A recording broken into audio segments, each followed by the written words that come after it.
Hey guys, welcome to tonight's special segment, The Great Marshmallow Debate. I'll be the judge of tonight's event. My name is Matt, and I'm here with our competitors. Alise. And Troy. Now I'm going to go ahead and set the ground rules for the game. In this lovely bucket, we have the names of many characters, some real, some fictional, and in this little cup, we have a list of scenarios. Each of our contestants will randomly select a character, and I will randomly select a scenario, and then each competitor will have 30 seconds to debate why their character would be the preferred outcome of that scenario, and 30 seconds again to rebut the other's claims. Now here's where things get interesting. If that person loses their round, they have to take one of these marshmallows and put them in their mouth and continue debating through the rest of the game with it in their mouth. Should they not be able to keep everything in their mouth, the game will end and that contestant will lose. Now, because these marshmallows are ridiculously oversized, thanks, Troy, we've gone ahead and cut them into half that size, which is still ridiculous, and we'll be debating as such. Any questions? Oh, it's worth noting that if any of our lovely contestants doesn't quite know what their character is or where they're from, they can offer to put their character back in the bucket and take another. But they have to choose their alternative character and stick with it, come what may. Any questions? No. Let's get it. All right, let's hop to it. All right, here we go. I got Barb from Stranger Things. That's the mom, right? That's No, that's the friend. That's the friend. Oh, that's the friend you just taken. I got Box Ghost from Danny Phantom. The box goes from Danny Phantom and Barb, and you guys have to tell me which of these two characters, which of your characters would be the best to have to back you up in a fight. Tell me why Barb is. You have 30 seconds, go. Barb would probably be, honestly, she probably wouldn't be best to back me up in the fight. The only thing that she'd be able to do is maybe take the hit for me, because she does just get snuck up on by the ghost and sucked into the upside down. So I mean, she would kind of be able to take the cannon fodder, like kind of like, you know, I don't have to run faster than you. I just got to out, or I have to outrun the bear. I just have to outrun you. Kind of use that in a mentality, kind of throw her to the wolves so I can come in for the scraps. I think that'd probably be the best thing that Barb could do for me. That'd probably be about it. Okay. Okay, well, the Box Ghost, he's obviously a ghost that thrives in a box setting, and boxes are a very plentiful object on this planet, so like no matter where you are, he's probably gonna be around. He's probably got your six, so you can always rely on the Box Ghost. That's a fair point. I guess now, Troy, you have 30 seconds to have a rebuttal. Okay, well, the Box Ghost is just a ghost. He can't really like do anything to you. All he's gonna do is maybe scare people away. Where Barb is actually a physical person, so even if she doesn't like, isn't she just a bullet sponge? She literally can actually help you out in the fight. Where the ghost is just simply a ghost, and he's just gonna phase through everything. He can't really do any much. Plus, you take him away from the. All they have to do is stand away from the box. He ain't gonna get by the box, so that's not much they can do. Barb, I still stand by. Will be a little bit better in the fight because she can be cannon fodder. And if she wants to fight back, she might be able to do some damage. She's not just gonna phase through them. Alise, your rebuttal. Barb is not gonna fight back. She is a gentle giant. She is too kind, she's too charitable. And what happens when you sacrifice her, when you use her as that cannon fodder? And then you're still open to attack, and you just lost Barb, which is a tragedy. It's not worth it. They're tired out already. Okay, yeah. All right. I think I'm gonna go head to head and say that Alise wins the first round. Seriously? Troy, take a marshmallow. Box Ghost. They'd be tired out. I don't know. It's fine. Here we go. Oh. Okay, and now we're gonna go on to our second round. Where do we put the character? There we go. Let's go there. Okay. My cheeks are gonna be so sore after this. Cat dog without the dog? Okay. And Alise. Why without the dog? Dog's the funniest part. I don't make the rules. Oh, Okay. yes! And who do you have? Marty McFly. Marty McFly, okay. And tell me, who would you rather be stuck in an elevator with? Why would your character be the better person to be stuck in an elevator with? Which one with me again? Yes. Okay, well, we got, first of all, with just the cat half, yeah, he's gonna be a little bit more of the asshole cynical, but at the same time, he's a cat. You can just sit there and pet it. He'll be relaxing, you'll be okay. I don't exactly know what happened to the dog half. I don't know, so if it's just literally just half a cat, I'm gonna assume it's a nub, so it ain't gonna poop everywhere, so there you go, so it ain't gonna stink up the elevator. Only you're just gonna have to deal with your poop stuck in the elevator, and again, it's a cat. You can talk to this cat, and you can pet it. That's a win-win scenario right there. I hope one day I'm lucky enough to be stuck in an elevator with Marty McFly. Can you imagine? Like, that would be such an interesting time in the elevator, because this dude has gone to the future and he's gone to the past, and you can just sit there and listen to him talk about it. Plus, he's so cool. Such a cool dude. But 30 seconds for rebuttal. But Marty is panicky. Like the entire movie, he's just literally like, "Oh my God, he's just panicky. All he's gonna do is panic. He's gonna make the whole situation feel worse. You're just gonna feel like even more stressed and more panicked. With a cat, dog, literally, you can talk to it and it's a cat. You can just pet it for comfort. You'll be okay with it, and he ain't gonna claw because he's not gonna move too fast because he doesn't have the back half. He doesn't have dog. So you're literally just gonna be able to sit there and pet him and talk to it and just wait and just be calmed by the soothing cat, and probably he'll purr every once in a while. And who doesn't like a cat purr? I think something really important that you're overlooking with the cat is that some cats are really lovely and awesome, and some cats are demonic and terrifying, and it's really up in the air whether or not this cat will actually like you and let you pet him. He could just spend the entire time staring at you and hissing at you, and that's terrifying. I don't want to be in an enclosed space with an angry cat. I'd rather be in an enclosed space with Marty McFly.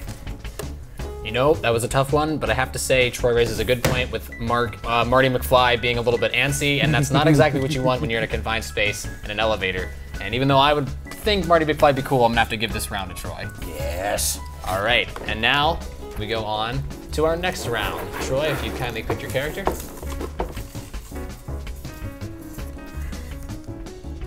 Jax Sparrow. Oh, there was a typo, but that's Jack Sparrow. It's Jack Jacks Sparrow. All right, I'm hoping that's just Jack Sparrow. Batman, but only as Batman. Okay, so that's Batman, but only Batman. That's no Bruce Wayne. Right. Okay, now you have to tell me why you would rather defuse a bomb with your respective characters. Oh my God. Okay, well, here's the thing. Jack Sparrow is crafty.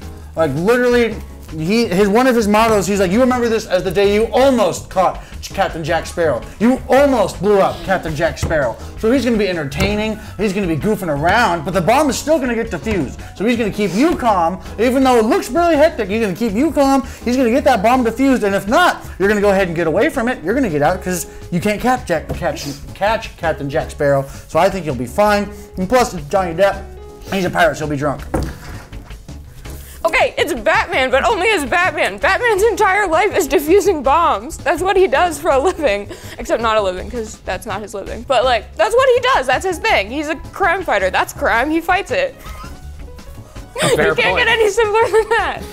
Troy, your rebuttal? See, my only argument, because it is freaking Batman, so that's really hard to debate against, but at the same time, Batman is not going to be as fun as Captain Jack Sparrow. He's just going to be laughing about it, he's just going to be like, say something stupid and quippy, where Batman is the entire time going to be a dick, and just be like, shut up, let me do this! And he's going to like, whoa, that's all he's going to do. He's just going to be upset. The bomb may get defused, yes, but you're not going to have a good time doing it. You're not going to be like relaxed, like, yeah, I got it. Like there's only 3 seconds left, but he's still relaxed, he's still calm, it'll still get diffused because he's Captain Jack Sparrow.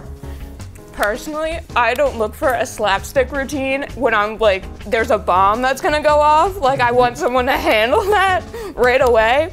And plus, there's no proof that Jack Sparrow has ever defused a bomb. Like that's not what they teach you when you're a pirate. But more or less, Batman gets the job done. I did say you can get away, the bomb's not necessarily gonna be defused. You know what?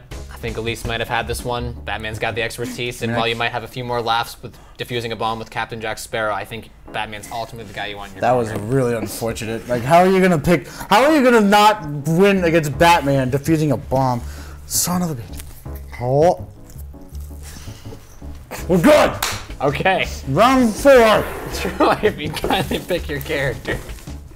Round 4. It's okay, because the first marshmallow is like dissolving already. Okay. All right. And Alise, if you'd kindly pick yours. Barney Rubble from the Flintstones. Oh, he's the short one in the brown, right? Yep, Barney? and the blonde best hair. friend? Okay. Oh yes! Charlie from Always Sunny in Philadelphia. Okay. Now, you have to tell me which of these characters would make a better college professor. Oh. All right. Barney, by all indications, is actually somewhat smart. Charlie is illiterate, and he's just a dumbass altogether. So, I mean, that kind of says it all right there. You don't really want someone teaching you who literally cannot read or spell or write. Like, Barney will be much more professional, and he's from the Stone Age, so he's got a lot of history. He'll be able to teach you a lot. He's very knowledgeable, and he's always super relaxed and super cool, And like where Fred's always kind of like a little bit of a hothead, Barney's just always there to calm people down. So be super relaxed if you don't. Okay. And time. Elise, tell me why Charlie Kelly would be. Well, Charlie is illiterate, but he still made it through life. He's grown up, he's alive, he's still a human being. He works maintenance at Patty's Pub, which he obviously knows how to do technical stuff. And he's an entrepreneur. He came out with kitten mittens, and I think that is worth noting. Very fair. Troy, your rebuttal. The man drinks paint. He hangs out in the sewer. He literally is just a bum who only has a job because his friends own a bar. Barney Rubble, he will literally be okay with it. He'll be so chill because you won't have, if you turn in your homework late, oh, it's okay, man. You can come get it next time. It's okay. He will be fine. And again, he's knowledgeable, to whereas Charlie is literally an idiot, and that is his point on the show, is he's just an idiot, and he's gonna get stuck on tangents just talking about the waitress. Listen, Charlie has been seasoned by life. He hangs out in a store, he drinks paint, but you know what? He can share his personal experience, and that's what I look for, Professor, to really relate to me. So, Barney's a caveman. I can't relate to that. I can relate to Charlie. I make dumbass decisions. Very fair. This was a tough one, but I'm gonna have to give it to Troy because maybe he didn't tell me why Barney would be a better professor, but he definitely told me why Charlie would be a worse professor. So go ahead and take your marshmallow. You guys can keep going, but we wanted to make sure, we all were thinking about bird law with Charlie. He knows bird law. Oh, that should have been something good. Yeah. Bird law. Bird law, Charlie. Fair. Overlooked. All right. And with that. Party. You got it? Oh my God. Can you still talk? Yeah. Damn it! Okay, and this brings us to what I believe is our tiebreaker round. This will ultimately be the debate that decides who will be the winner of the Great Marshmallow Debate. You good? Okay, Troy, you kindly go ahead and pick your character. Dude, this is ridiculous because, again, I am a Pudgy Bunny master. 39 marshmallows. I got this in the back. Mary Poppins. Troy has Mary Poppins. And Someone get a picture of this for my Tinder profile. There you go, perfect. Harry Potter. Harry Potter, for those of you who couldn't understand. And our last scenario, you have to tell me which of these characters would be better to compete with you on a reality TV show. Oh my God. Think Survivor, think Big Brother, something of that nature. There's a competitive angle. Tell me why your character would be the better person to have on your side on a reality TV show. Troy. Okay, so in a reality TV show, you're gonna want people who are likable on your side, that can be charismatic, and that is Mary Poppins to a T. She gets you to eat spoonfuls of sugar, and what's the medicine to go down in the most delightful way. Now, she literally is there to be a nanny and to coach people through life and just take care of them. She would be the perfect companion, where Harry Potter, yes, he's gonna be there, but there are people that just really hate Harry Potter. They're gonna be out to get him, and if you align yourself with him, they're gonna have to get you too. Okay, well, the number one thing, Mary Poppins may be nice, but the number one thing people look for on reality TV is drama. And there is so much drama in the later Harry Potter movies because he's so whiny. And we're like, yeah, that's not what you want to be around, but it's gonna be such a good time for all the viewers at home. See, here's the thing. When I'm on a reality show, I don't care about the viewers, I care about winning the game. And if I'm gonna win the game, it's gonna be with Mary Poppins because I'm not gonna have people gunning for me the entire time. I don't care what people wanna watch at home. I care about winning the game if I'm gonna be on it. So I want Mary Poppins on my team because she's gonna get me there, coach me through, keep everything calm. Meaning all the calm people, she's getting all these, but yeah, keep everything fine. And she's literally, no one's gonna want to come after her because she's Mary Poppins. Everybody loves her. And if not, they don't start off, but they end up loving her at the end. So all you're gonna do is you're gonna be with her and no one's gonna gun after you because you're likable. Okay, if we're talking about winning, literally Harry Potter is a wizard. If you're doing a physical challenge, you gotta go get that totem or whatever. Harry Potter can just be like, Accio totem, and then you won the challenge. You can't compete with a wizard. That's how you win. Sorry, it's not my turn. Okay. You can't compete with a wizard. This one was really tough. This one we both had magical competitors and we had really good points on both sides, but ultimately, I think that I'm gonna go ahead and have to give it to Alise because she got the points for saying there was gonna be drama and showing tangible evidence of how Harry Potter would actually be able to help win specific challenges. While Mary Poppins would be a good coach and would have a bag full of tricks, I think the specificity of Elise's final answer there kind of clinched it for her. Okay. With that said, I guess you can have another marshmallow. I'm ready to keep going. I got that thing down. I got that thing down to a little bit. Like literally, it's just like one marshmallow out. This ain't my first rodeo. Oh go! Well, there's nothing better than a humble loser in Troy. So I think that about wraps it up for the great marshmallow debate. No. And we wanted to thank you guys all for joining us tonight for this special segment and hope you got a kick out of it.